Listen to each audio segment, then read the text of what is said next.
ভেসে ওঠে পূর্বপুরুষের আত্মবলিদানের স্মৃতি।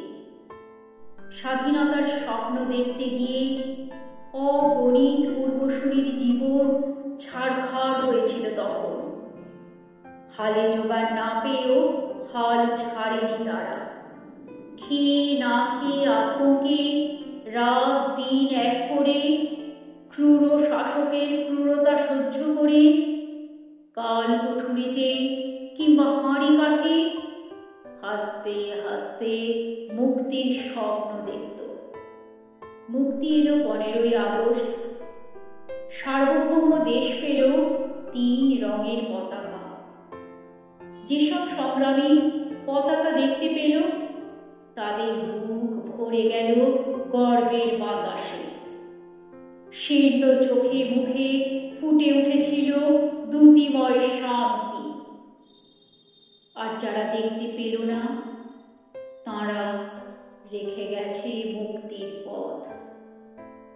আগামী প্রজন্ম স্নিগ্ধ শ্বাস প্রশ্বাসে নিশ্চিন্তে ঘুমাবে, মুক্ত মাটিতে ফেলবে মুক্ত পা। গুটি গুটি পায়ে অনেক পথ পেরিয়ে অবক্ষয়ের পথে হাঁটছে মানচিত্র।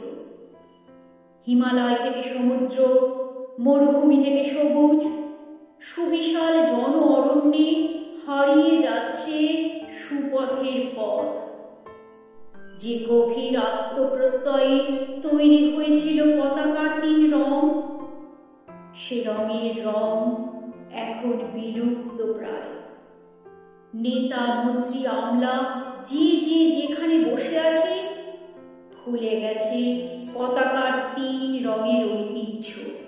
সর্বক্ষেত্রে দুর্বৃত্তের দৌরাত্ম্য, স্বার্থ, লোভ, লালসা আর ধর্মের উলঙ্গ নৃত্যে বিষাক্ত হয়ে উঠেছে সীমারেখা। অসীমের দিকে তাকিয়ে তেরঙ্গা আজ ওড়ে। গেরুয়া, সাদা এবং সবুজ প্রতীকের পথের সাথে যেদিন মিশে যাবে প্রতিটি ভারতবাসীর পথ, সেদিন ভারতবর্ষ আবার স্বাধীন হবে নতুন করে। সেদিন ভারতবর্ষ